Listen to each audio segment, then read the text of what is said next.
자, 이번 시간에 퇴직급여 충당금 조정 명세서, 퇴직연금 부담금 명세서에 대한 부분 같이 살펴보도록 하겠습니다. 자, 퇴직급여 충당금은 퇴직급여 재원 마련을 위한 부분인데 기업회계에서는 추계금액의 100% 인정이 가능하지만 소득세법은 추가로 설정이 불가능하도록 규정이 되어 있습니다. 자, 회사에서 세무조정상 회사에서 기업회계에 따라서 회사 계상상각액을 계상했다면 그러니까 계상 비용이 있다면 한도액은 무조건 제로가 되겠죠. 그래서 한도 초과액이 나옵니다. 그래서 전액 필요경비 불산입 유보로 처분하도록 되어 있습니다. 자, 그 다음에 퇴직급여와 충당부채 관련되는 세무조정이 되겠습니다. 퇴직금 지급 시 충당금과 상계하지 않고 비용 처리한 경우 이 부분인데요. 자, 우리가 제가 항상 이제 세무조정을 설명드리면서 항상 강조드리는 부분들은 항상 재무제표를 보고 세무조정을 하셔야 된다라고 말씀을 드렸습니다. 재무제표에 퇴직급여 충당부채가 있다라고 하면 직원 퇴직 시에 발생된 퇴직금은 충당부채와 상계를 하셔야 됩니다. 상계하지 않을 때에는 퇴직급여 관련해서 필요경비 불산이 퇴직급여 충당부채 유보로 처리하도록 되어 있습니다.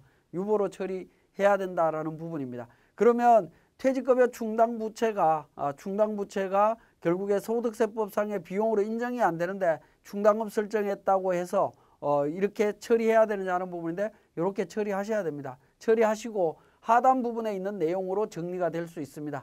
퇴직금을 지급하고 필요경비 불산입된 충당금과 상계된 경우에 어떻게 되느냐? 필요경비 산입해 줍니다. 그죠? 필요경비 산입 퇴직급여 충당부채 과다상계로 유보 처리가 된다라는 부분입니다. 위에서 만약에 비용 처리했는데 충당금하고 이렇게 처리되면서 필요경비 불산입된다라고 하면 이 충당부채가 여기에 있는 불산입된 충당부채하고 동일한 개념으로 이해를 하시면 됩니다. 그렇게 해서 그러니까 다시 세무조정으로 필요경비 산입이 일어난다라는 겁니다. 자, 이 부분은 우리 퇴직금 조정 명세서가 있습니다. 세무조정 명세서가 있는데요. 명세서에서 자동으로 정리되는 부분입니다. 정리되는 부분이기 때문에 크게 신경 안 쓰셔도 될 것 같습니다. 자, 퇴직연금 부담금 조정 명세서가 되겠습니다. 퇴직연금 납입액은 퇴직연금 부담금으로서 지출하는 금액은 전액 필요경비로 인정이 됩니다. 자, 퇴직연금은 DC형과 DB형이 있습니다. DB형이 있는데 자, 이 부분에 대해서 당해 지출된 금액, 당해 납입된 금액은 납입액은 기본적으로 그죠? 원칙적으로 필요경비 인정이다라고 이해를 하시면 됩니다. 필요경비로 인정이 된다.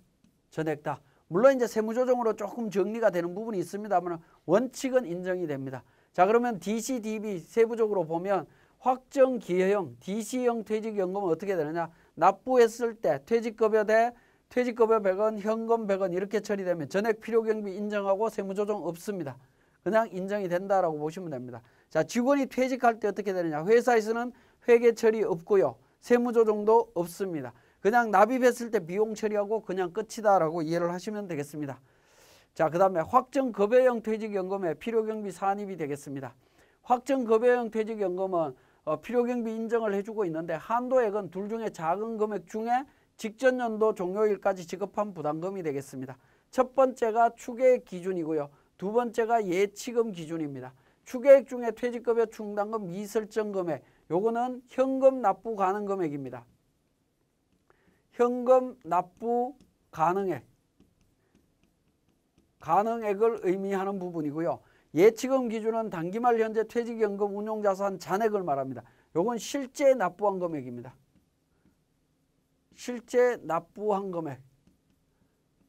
그래서 둘 중에 작은 금액 기준으로 전년도까지 납부한 금액이 있다면 거기에 대한 부분을 한도로 해서 세무조정을 하실 수 있다라는 겁니다. 자, 여기에서 이제 우리 한 가지 보실 거는 외국인 출국 만기 보험 어떻게 처리할 거냐 하는 부분인데요. 출기 만기 보험도 확정급여형 퇴직연금과 동일하게 세무조정하시면 됩니다. 보통 이제 외국인 출국 만기 보험을 그러니까 보험료로 회계 처리하는 경우들이 있는데 보험료로 회계 처리하는 게 아니고 DB형 연금으로 해서 그러니까 세무조정을 통해서 정리하라라는 의미입니다.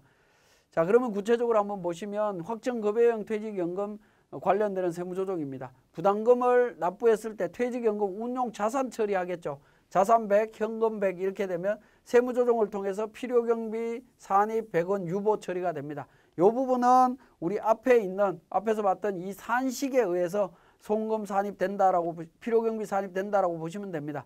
자, 여기까지는 세무조정이 어렵지는 않습니다. 자, 그 다음에 퇴직금 150원을 지급을 하는데 지급할 때 연금이 80원 있다라고 하면 어떻게 될 거냐 하는 부분입니다. 세무조정은 필요경비 산입 퇴직급여 충당금, 필요경비 산입 퇴직급여 충당금 80원 유보, 총수익금액 산입 퇴직연금 운용자산 80원 유보 세무조정이 일어납니다. 자, 밑에 있는 이 세무조정 내용을 확실하게 기억을 하셔야 되겠습니다. 왜냐하면 퇴직연금 납입했을 때 이미 퇴직금으로, 그러니까 연금으로 필요경비를 인정을 해줬죠. 필요경비로 인정받았던 부분을 직원 퇴직금으로 지급하기 위해서 다시 찾아왔다라는 겁니다. 다시 2월에서 들어왔기 때문에 총수익금액 산입이라고 하는 세무조정이 반드시 나와야 됩니다. 반드시 나와야 됩니다. 이 부분은 자, 반드시 나와야 된다라는 사실 기억을 하시고요. 자, 그 다음에 확정급여형 퇴직연금 부담금에 대한 이자 상당액이 발생되면 어떻게 되느냐? 퇴직연금 운용자산 대 이자 수익으로 회계 처리하도록 되어 있습니다. 자, 이자 수익에 대해서는 원천징수가 되지 않습니다. 원천징수 대상이 아니다. 즉 비과세 소득이기 때문에 이번 원천징수하지 않습니다. 이자 수익은 사업소득에 해당이 된다라는 겁니다. 우리 이자 소득에 대해서는 지금 현재 어떻게 처리를 했었죠? 우리 손익계산서 250만 원 이자 있던 부분들은 뭡니까? 총수익금액 불산입으로 해서 이자 소득으로 과세한다라고 뺐습니다. 근데 퇴직연금 운용자산과 관련되는 이자 수익이 있다라고 하면 그 부분은 사업소득으로 처리를 하셔야 되는 부분으로 이해를 하시면 되겠습니다. 사업소득으로 처리를 합니다. 자, 확정급여형 연금과 확정기여형 연금을 함께 설정하면 어떻게 되느냐 하는 부분인데, 함께 설정했을 때는 확정급여형 퇴직연금 부담금으로서 지출한 금액은 송금에 산입하지 않는다라는 겁니다. 필요경비로 인정하지 않습니다. 자, 퇴직연금을 연도 중에 수령해약한 경우에 어떻게 할 거냐 하는 부분입니다. 자, 연도 중에 수령해약했거나 직원한테 지급을 했다. 회계 처리 어떻게 했느냐에 따라서 달라집니다. 자, 차변에 퇴직급여로 회계 처리했다라고 하면 어떻게 될 거냐 하는 부분입니다. 퇴직급여로 회계 처리했다면 세무상으로는 붕괴가 없게 되겠죠. 없는 상태이고 퇴직연금 운용자산을 조정붕괴로 하게 되면 퇴직연금 운용자산을 늘려야 될 거고요. 퇴직급여 비용 처리하면 안 되는 부분이 되겠죠. 왜냐하면 이 부분은 납입할 때 이미 비용으로 인정을 했었기 때문에 그렇습니다. 그죠? 그렇게 됩니다. 그래서 세무조정은 퇴직연금 운용자산의 증가 또는 비용의 감소로 해서 자본이 증가된다. 그래서 입금 산입 퇴직연금 운용자산 500만 원 유보가 됩니다. 즉 총수익금액 산입 유보 처리가 된다라는 거죠. 그래서 퇴직급여로 처리했을 때 이 세무조정 누락되지 않도록 굉장히 조심을 하셔야 되겠습니다. 퇴직급여 충당부채로 이렇게 회계 처리하면 어떻게 되느냐 하는 부분입니다. 마찬가지로 세법상에는 붕괴가 없습니다. 조정붕괴는 차변의 퇴직연금 운용자산 500, 대변의 퇴직급여 충당부채 500이 되겠습니다. 자, 이 부분을 이제 구분해서 보면 자산이 늘어나면서 자본이 늘어나는 이익이 늘어나고요. 부채가 늘어나면서 이익이 감소하는 이런 부분이 생겼죠. 그래서 증가했고 자본이 증가했기 때문에 총수익금액 산입 퇴직연금 운용자산 500만 원 유보라는 소득처분이 나왔습니다. 그리고 충당부채가 감소하면서 자본이 감소했습니다. 그래서 필요경비 산입 퇴직급여 충당부채 500만 원 유보라고 하는 소득처분이 나옵니다. 자, 우리가 회계 처리할 때 퇴직급여 충당부채로 이렇게 회계 처리했다면 세무조정은 당해 연도에는 세무조정이 없습니다. 총수익금액 산입과 필요경비 산입이 동시에 나오기 때문에 별 문제가 없겠지만 퇴직급여로 이렇게 회계 처리하게 되면 입금 산입 즉 총수익금액 산입 세무조정만 나온다라는 거. 그러니까 반드시 퇴직연금에 대해서 회계 처리 어떻게 했는지 확인들을 해보셔야 되겠습니다. 자, 그러면 우리 퇴직연금 부담금 조정 명세서 부담금 명세서 서식에서 한번 보게 되면 기중에 퇴직연금 예치금을 수령하거나 해약했을 때 관련되는 부분이 20번에 나옵니다. 하단 부분 20번 기중 퇴직연금 예치금 등 수령 해약에 여기에 금액이 있으면 이 금액에 대한 세무조정 아까 앞에서 말씀드렸듯이 총수익금액 산입과 필요경비 산입 두 개 동시에 나오거나 아니면 총수익금액 산입만 나온다라는 부분입니다. 마찬가지로 16번에 기중퇴직연금 수령해약이 있습니다. 이 부분은 같은 내용입니다. 그죠? 같이 연계가 되어 있는데 이 부분에 숫자가 있게 되면 그러니까 퇴직연금 지급액에 대한 세무조정이 별도로 나와야 된다라는 거 기억을 하시면 되겠습니다. 자, 지금까지 설명드린 내용으로 우리 세무사랑 프로에서 다시 한번 살펴보도록 하겠습니다. 자, 교재 290페이지의 세무사랑 프로 운영 방법에서 퇴직급여 충당금 조정 명세서 작성과 관련되는 부분이 있습니다. 첫 번째 퇴직급여 충당금 개정 내용이 있습니다. 자, 이 부분은 우리 회계관리의 재무상태표를 통해서 확인을 해보시면 될 것 같습니다. 확인을 해보시면 자료가 정확하게 만들어져 있을 겁니다. 자, 퇴직급여 충당부채 기말 잔액 8천만 원이고요. 보니까 기초에 1억 원 있었고 7천만 원 지급했고 5천만 원 나갔습니다. 그죠? 반환해서 설정이 됐습니다. 충당금 설정이 된 걸 확인하실 수 있습니다.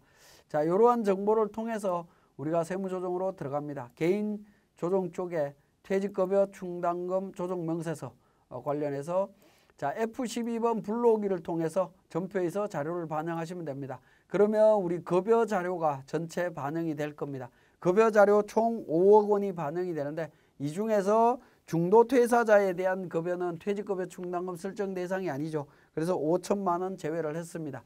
자, 2번에 퇴직금 추계액 부분입니다. 추계액 부분은 우리 인사급여 쪽에 있는 정보를 통해서 자동으로 반영하실 수도 있고 아니면 회사 자체적으로 계산한 금액을 반영을 하셔도 됩니다. 자, 추계액 쪽에 추계액을 이렇게 확인하실 수가 있고요.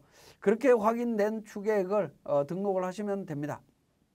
관련되는 부분 추계액을 등록을 해주시면 되는데 추계액이 1억 2천입니다. 1억 2천인데 임금 직원 상여 급여 있는데 이 부분은 이제 구분하지 않고 그냥 총 직원에다가 직원 급여 쪽에다가 1억 2천을 등록을 하도록 하겠습니다.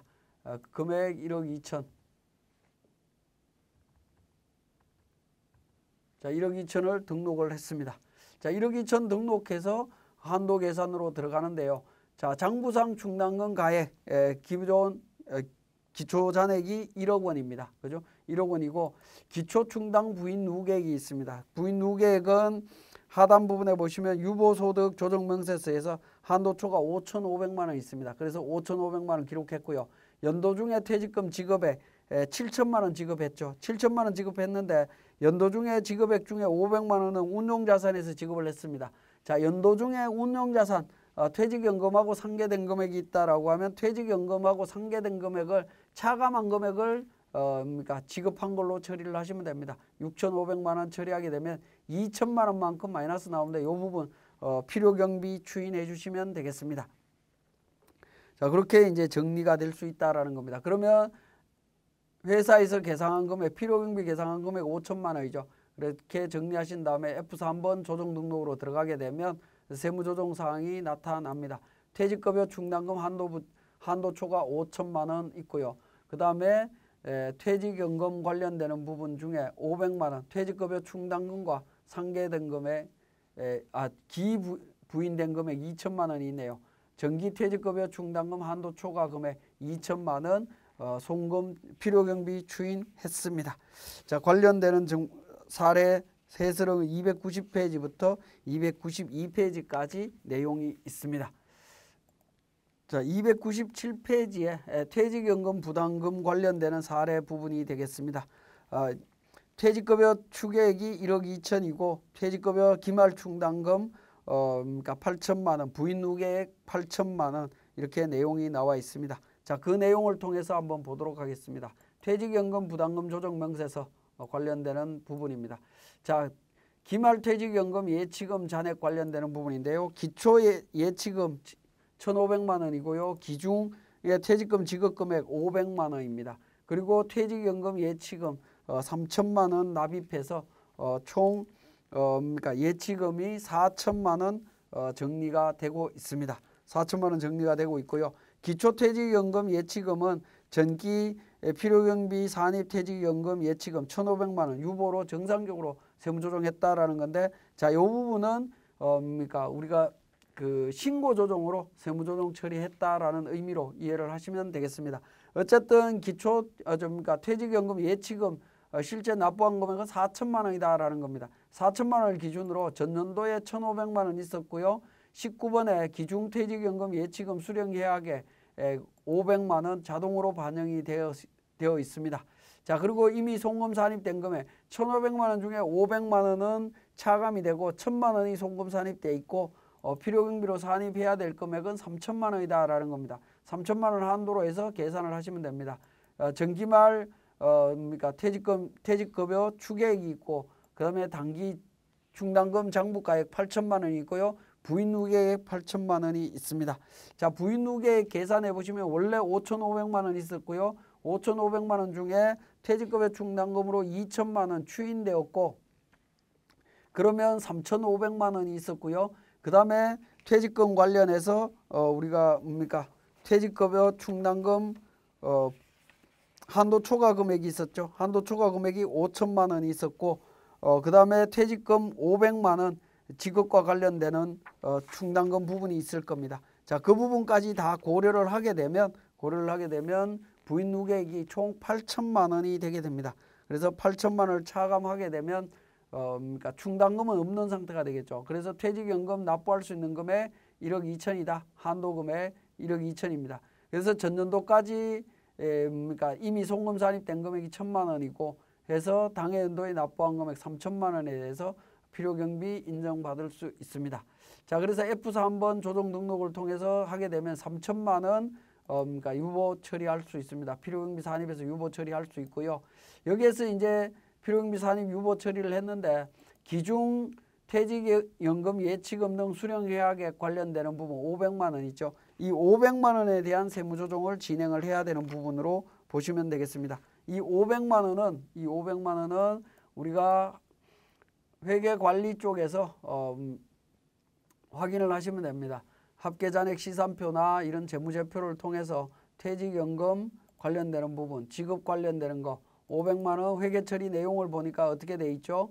500만 원과 관련되는 부분이 충당부채와 상계가 돼 있습니다. 그죠? 충당부채가 500만 원 상계가 돼 있기 때문에 총수익금액 산입과 필요경비 산입이 동시에 나오는 세무조정이 발생이 되게 되죠. 그래서 F3번 조정 등록을 통해서 정리를 해주시면 됩니다. 퇴직연금 지급 관련되는 500만 원 추임 부분이 있고요. 그 다음에 퇴직연금 관련되는 부분 500만 원 과다 상계된 부분 500만 원이 있습니다. 그래서 추임 부분이 있습니다. 자, 이렇게 세무조정이 동시에 일어나야 된다라는 거. 우리 퇴직연금 부담금 조정명세서는 실질적으로 납부에 대한 세무조정은 크게 어렵지는 않는데 퇴직금 지급과 관련되는 세무조정은 반드시 기억을 하셔야 됩니다. 충당금하고 상계했을 때 세무조정과 충당금하고 상계하지 않고 퇴직급여로 회계 처리했을 때 세무조정이 달리 적용이 되는 거고 이 세무조정을 누락할 가능성이 상당히 많다라는 점 다시 한번 강조드리면서 교육을 마치도록 하겠습니다.